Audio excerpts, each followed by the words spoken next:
नमस्कार, मैं डॉक्टर अभिषेक रंजन आज आपको बताने वाला हूँ डायबिटीज़ के एक और कॉम्प्लिकेशन के बारे में, क्योंकि ये सीरीज़ हमारी डायबिटीज़ और इससे जुड़ी कॉम्प्लिकेशंस के ऊपर। डायबिटीज़ का एक कॉम्प्लिकेशन है जिससे ज़्यादातर लोग अनजान होते हैं। ये होती है कार्डियक ऑटोनॉमिक न्यूरोपैथी, यानी हार्ट के अंदर की नसें जो डायबिटीज़ के प्रभाव से प्रभावित होती हैं। अब इन नसों के प्रभाव के बाद क्या शुरुआती दिनों के या आम लक्षण होते हैं? सबसे पहले देखिए, शुगर आपके नसों को प्रभावित करता है, वो हाथ पैर की नसें हो या फिर ऑटोनॉमिक नर्वस सिस्टम, यानी ऐसी नसें जो हार्ट के चाल को निर्धारित करती हैं। अब अलग अलग तरह से पेट के अंदर की जो नसें आपके पाचन क्रिया को निर्धारित करती हैं, इन सबको शुगर प्रभावित करता है।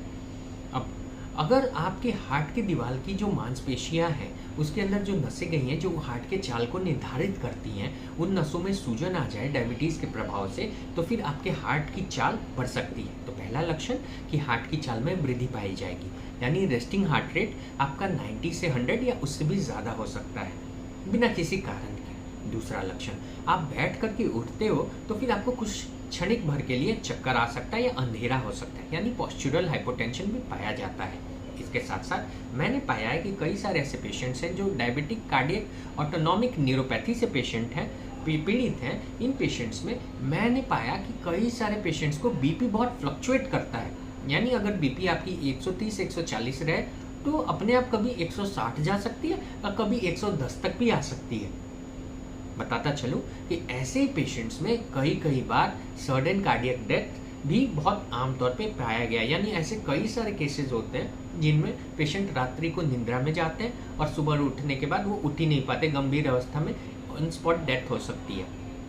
Sudden cardiac death, cardiac arrest जो होता है वो ऐसे ही पेशेंट्स में, ज़्यादा रिस्क वाले पेशेंट्स में आम होता है, जो पेशेंट्स कार्डियक ऑटोनॉमिक न्यूरोपैथी से पीड़ित होते हैं, और इनमें डायबिटीज़ के रोगी सबसे ज़्यादा होते हैं। इसी वजह से अगर आपको कोई भी ऐसा लक्षण हो, जैसे बैठकर उठने पे चक्कर आती हो, दिल की धड़कन अचानक से तेज हो जाती हो, आप पहले जितना चल पाते थे उतना नहीं चल पाते हो, थकान हो जाती हो, हाथ पैरों में अजीब सी टटैनी होती हो, और साथ साथ important but not the least, अगर आपको ऐसा प्रतीत होता है कि आपका सर घूम रहा है बिना किसी कारण के, बेचैनी घबराहट होने लग रही है, आप कोई भी सामान उठाते हो, हाथ में रख रहे हो, बहुत देर तक उसे पकड़ के नहीं रख सकते, आपके छाती में भारीपन आता है, सामान इत्यादि पकड़ने पे आपको लगता है कि इसे तुरंत रख दूं और ज़्यादा पकड़ नहीं पाऊंगा मैं, यानी ताकत की कमी होने लगती है, कोई भी चीज़ आप दबाते हो हाथों से तो फिर ये आपके कार्डियक ऑटोनॉमिक न्यूरोपैथी का लक्षण शुरुआती दौर का हो सकता है। बचाव क्या है? बचाव के लिए अपना कैन्स टेस्ट 6 महीने से साल भर पे अवश्य कराना चाहिए। एक स्क्रीनिंग टेस्ट है जिससे हार्ट के नसों के अंदर की सूजन को, उसके हुए प्रभाव को जाना जा सकता है। डायबिटीज़ को कंट्रोल रखिए। 3 महीने के एवरेज शुगर यानी HbA1c स्तर को 7 या 7 के नीचे रखना ज़रूरी है। इसके साथ साथ थोड़ा सा एक्सरसाइज टॉलरेंस बढ़ाना चाहिए, यानी नियमित जो एक्सरसाइज है उसको अवश्य करना चाहिए। अगर आपकी पोस्चुरल हाइपोटेंशन की समस्या है तो इस टेस्ट में, कैन्स टेस्ट में कराने के बाद अगर ऐसी कोई बीमारी आती है तो फिर आपको डॉक्टरी सलाह के बाद इसकी दवाइयाँ भी शुरू करनी चाहिए। एक बात हमेशा याद रखें कि ऐसा पाया गया है कि जिन लोगों को कार्डियक ऑटोनॉमिक न्यूरोपैथी है, यानी हार्ट के नसों के अंदर सूजन है आपके डायबिटीज़ की वजह से, वैसे पेशेंट्स के अंदर एरिथमिया यानी हार्ट के चाल के अंदर रुकावट या बदलाव की बहुत आम स्थिति होती है। यही कारण होता है कि ऐसे पेशेंट्स मायोकार्डियल इस्चीमिया या हार्ट अटैक के भी हाई रिस्क के पेशेंट्स बन सकते हैं।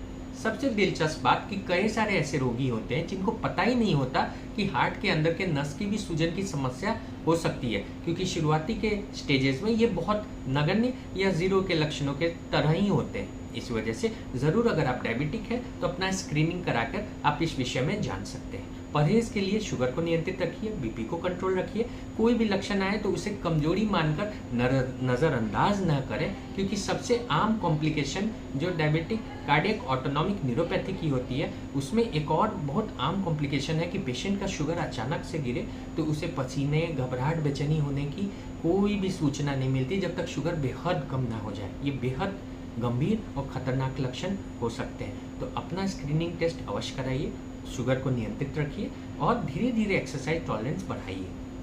तो आज के लिए कार्डियक ऑटोनॉमिक न्यूरोपैथी यानी हृदय के नस के ऊपर जो शुगर का प्रभाव है उससे जुड़ी जटिलताओं के बारे में इस वीडियो में हमने विस्तार से जाना।